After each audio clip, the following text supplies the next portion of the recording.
China's restrictions on tech exports escalate tech war with US.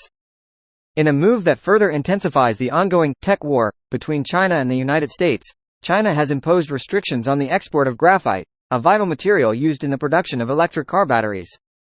This retaliation from China comes as a response to recent US restrictions on sharing semiconductor manufacturing technology and software with Beijing.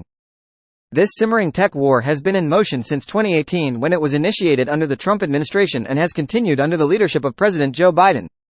As part of these restrictions, microchip and computer hardware giants are facing limitations on selling semiconductors and semiconductor-related technology to China.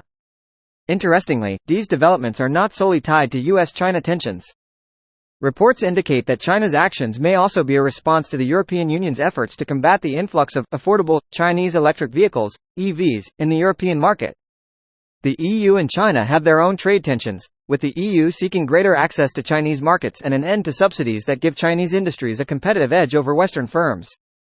The technology sector, at the heart of US-China tensions, intersects with geopolitics due to Taiwan's role as home to the Taiwan Semiconductor Manufacturing Corporation, TSMC, the world's largest semiconductor fabricator.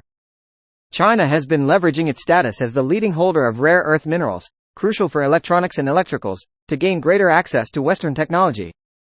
China's latest move involves capping exports of rare earth materials, specifically synthetic and natural graphite.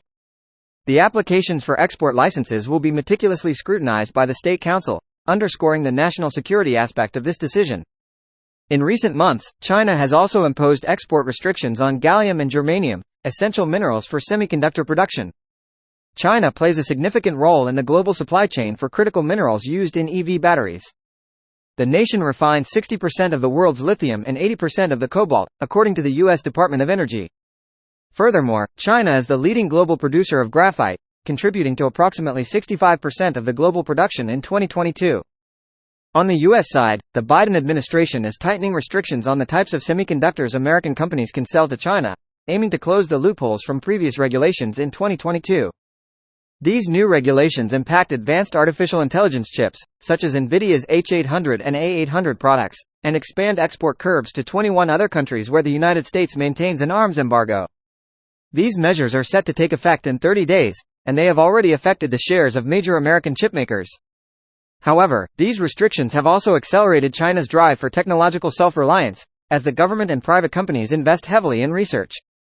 U.S. companies have been resistant to the ban on semiconductor technology sales to China due to the substantial business originating from there.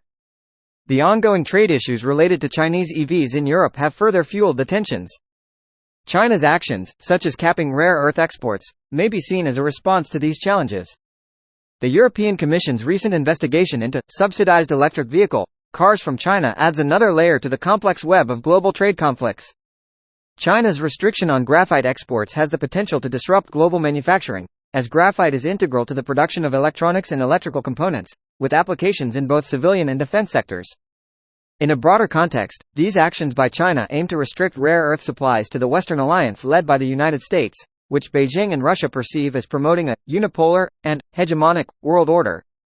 While there is no indication of restricting rare earth sales to other developing countries, such a move could hinder China's efforts to consolidate support from Global South countries and shift the narrative in the U.S.'s favor.